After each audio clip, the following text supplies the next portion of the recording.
Chers téléspectateurs de la radio-télévision La Voix de la démocratie congolaise, Panorama d'Afrique, nous vous disons merci de nous avoir choisis et nous vous disons bonjour à travers le monde entier, partout où vous nous suivez. Nous sommes l'AVDC, vous pouvez nous suivre sur www.lavdc.net, soit sur www.mediaforafrica.net. Et vous nous suivez grâce à l'expérience, la coordination et le savoir-faire de Don Kaimbe à partir de New York aux États-Unis d'Amérique. Et à Kinshasa, je suis Raphaël Tchananga. L'UNC, l'Union pour la Nation congolaise, c'est le parti politique qui a donné au chef de l'État, Félix-Antoine Tshisekedi, son directeur de cabinet, Vital Kamerhe.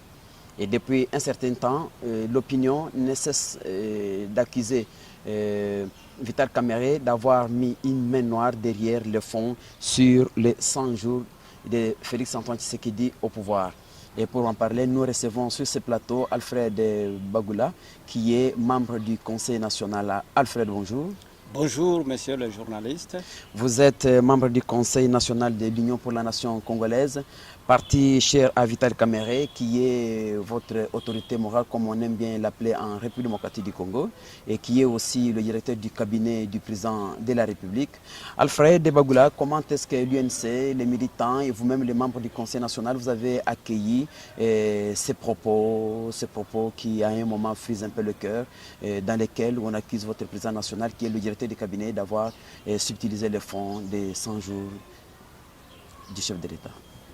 Oui, vous le dites, une spéculation, et c'est vrai, nous sommes très habitués à des choses pareilles parce que depuis un certain temps, l'honorable Vital Kamerhe a été toujours un sujet de chantage dans ce pays.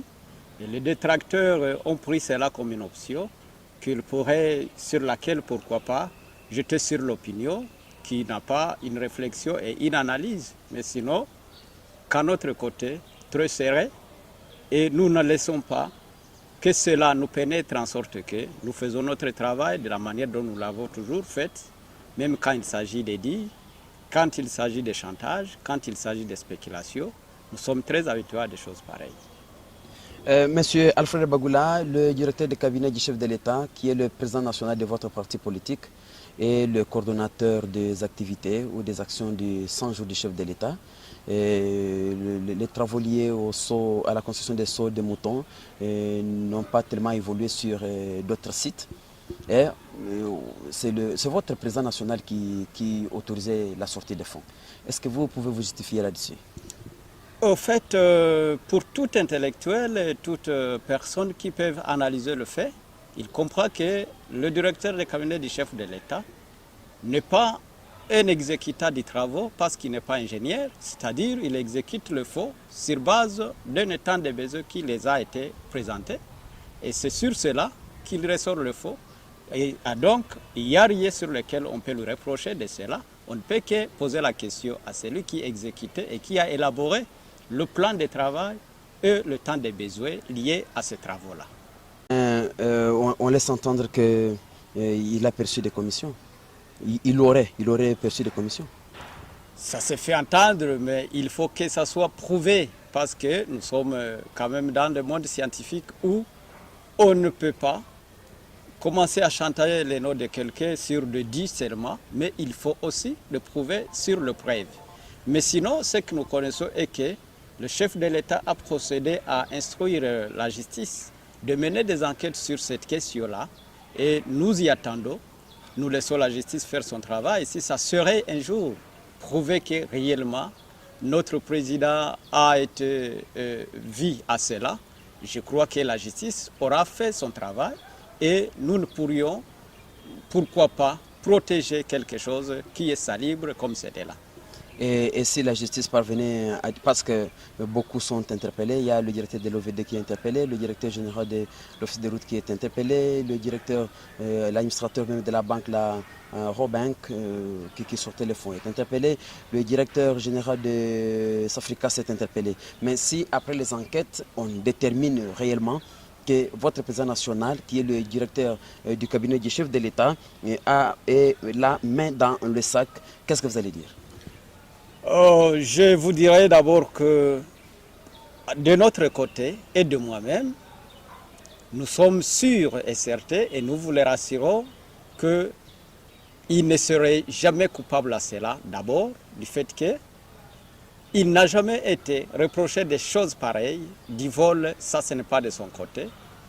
Il est humain comme tout autre humain. Il peut avoir ses défauts, mais quand il s'agit de déplacement de biens qui ne lui appartenaient pas, je crois que ça, ce n'est pas son cas.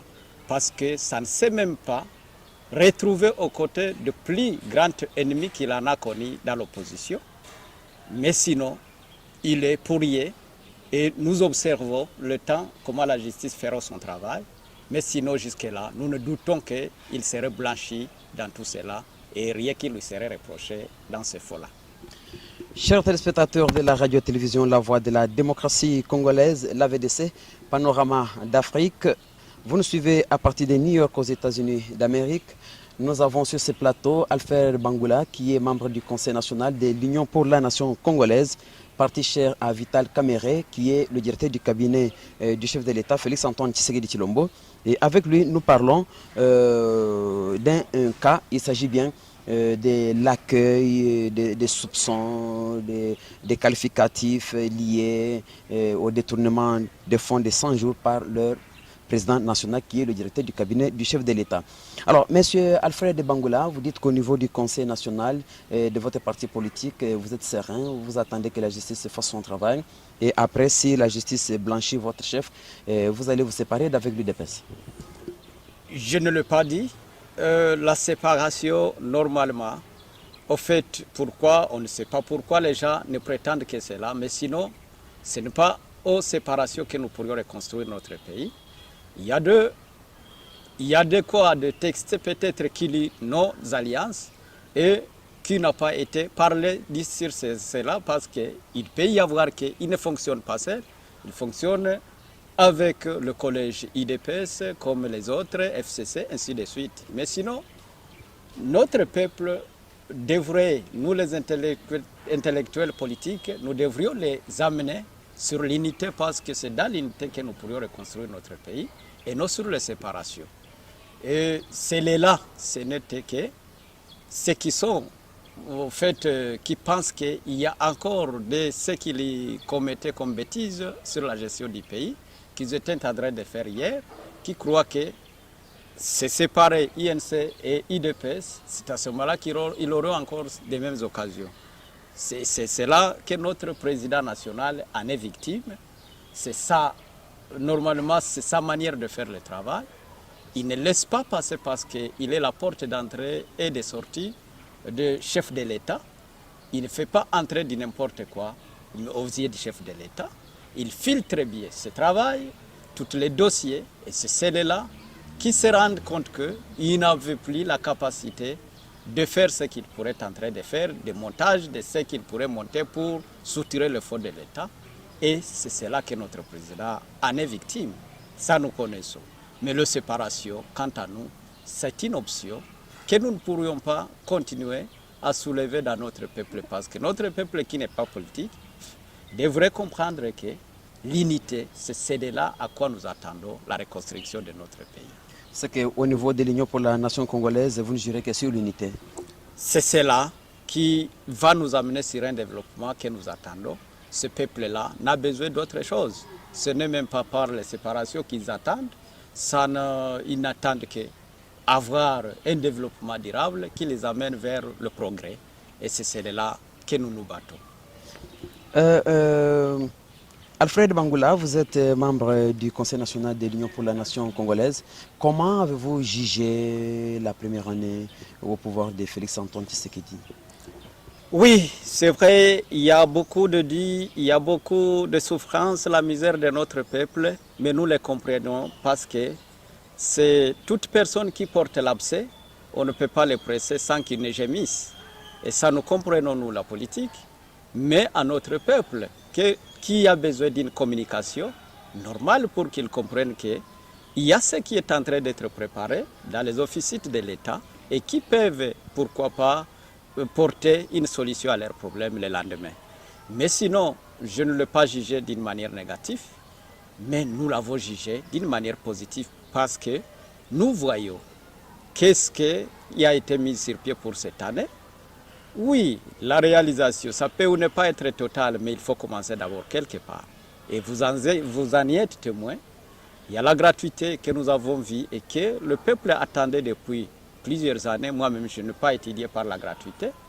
Et finalement, les parents sont soulagés pour cela. Des reconstructions, nous attendons parce qu'il nous arrive un moment que le peuple pense que c'est Kinshasa qui est la République démocratique du Congo, sans regarder ailleurs. Mais dans des provinces, nous avons suivi tous ensemble qu'il y a des travaux qui se font et qui se réalisent. Et c'est quelque chose de notre peuple. Et le reste, il y a des projets. On ne croise pas les bras. C'est-à-dire, nous savons bien qu'une année n'est que trop peu, mais sinon, le quinquennat est de 5 ans. Nous jugerons cela.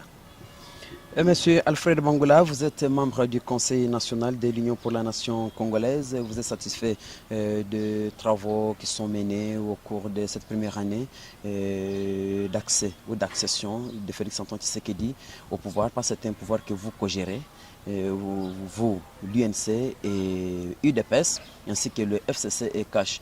Bientôt, c'est la nomination des mandataires. Pensez-vous que vous allez encore avoir une part des lions comme vous l'avez eu pour les ministères? Nous n'avons pas eu une part de lion, nous avons eu une part, soit que nous méritions, et nous y pensons que nous y travaillons. Je ne suis pas dans la commission qui travaille sur ce point-là, et ça se fait, oui, en coulisses pour le bien-être congolais, mais sinon, nous y espérons que nous devons y participer, parce que nous faisons partie de ce peuple-là, nous faisons partie de toutes les partisans politiques du pays, et pourquoi pas, nous aussi, nous ne pouvons pas avoir une part à gérer pour le bien de la République. Vos voisins d'en face, c'est-à-dire l'UDPS, en conflit ces derniers temps, est-ce que vous avez un conseil à lancer là-dessus? Au fait, c'est vrai, c'est malheureux, nous ne pouvons pas acclamer à cela, mais sinon, nous reprochons que des choses pareilles ne pourraient pas être dans ce cas-là de l'UDPS. Ils ont œuvré pour lutter pour le pouvoir pendant plusieurs années dans l'unité. Et ce n'est pas aujourd'hui que nous avons gagné une part de gain que nous pourrions nous séparer.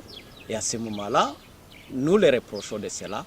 Et que ceux-là qui ont des ambitions peut-être qui sont contraires à ce qui a été leur lutte, qu'ils puissent être réticents et qu'ils réfléchissent encore une fois et amener l'unité dans le parti. C'est à ce moment-là qu'ils pouvaient gérer bien le pouvoir qu'ils en ont acquis chèrement pendant ce moment que nous sommes en train de voir comment l'implantation de la démocratie dans notre pays pourrait prendre l'ampleur. Chers téléspectateurs de la radio-télévision La Voix de la démocratie congolaise, Panorama d'Afrique, nous sommes avec Alfred Mbangoula qui est membre du Conseil national de l'Union pour la nation congolaise, et nous sommes en train de parler sur les spéculations selon lesquelles le président national de l'UNC, Vital Kamerhe, qui est de surcroît le directeur du cabinet du chef de l'État, aurait trempé dans les fonds alloués aux 100 jours de la République démocratique du Congo. Est-ce que vous avez un message particulier à lancer au FCC, UDPS, UNC autour de ces tractations? Le message à lancer à la nation congolaise et surtout aux acteurs politiques, c'est de leur dire tout simplement que nous ne sommes plus sur le moment de se jeter des pots de bananes, mais nous sommes sur le moment que nous pourrions réfléchir tous ensemble pour le bien-être de notre peuple. Parce que c'est ce qu'ils attendent de nous. Et que notre peuple ne pourrait pas ramasser de n'importe quoi qui se dit dans le politique pour l'en faire un chantage. Sinon, c'est ce qui nous fait reculer notre pays. Et ce n'est que du rien et de la médiocrité. Alors que nous luttons pour l'excellence pour le moment, nous espérions que notre peuple devrait être serré et observer quels sont les développements que ce mandat du chef de l'État, Félix Tshisekedi Tshilombo, va mener pendant les 5 ans et qu'est-ce que ça rapporte à notre peuple. Ce ne sont pas des dits, ce ne sont pas de jeter quelqu'un d'opprobre, sinon ça n'a pas d'importance pour le moment. Et le message est que notre politicien pourrait changer la direction de voir les choses et de dire les choses. On n'est plus sur le moment de monter des mensonges contre tel, mais nous sommes et notre peuple a besoin de voir monter des points forts d'amener et d'élever notre nation sur la concert internationale. Merci, chers téléspectateurs de la radio-télévision La Voix de la démocratie congolaise. Panorama d'Afrique, la VDC, nous sommes arrivés à la fin de cette émission. Vous pouvez nous suivre sur www.mediaforafrica.net et n'oubliez pas de visiter notre page YouTube Info RD Congo. Je suis Raphaël Chananga et derrière la caméra, c'est votre caméraman de toujours, Théo Bakatouila. La coordination et tout comme vous voulez bien. Là, il s'agit bien de la réalisation, montage et diffusion. C'est donc KMB et José Kapajika. Merci et à la prochaine.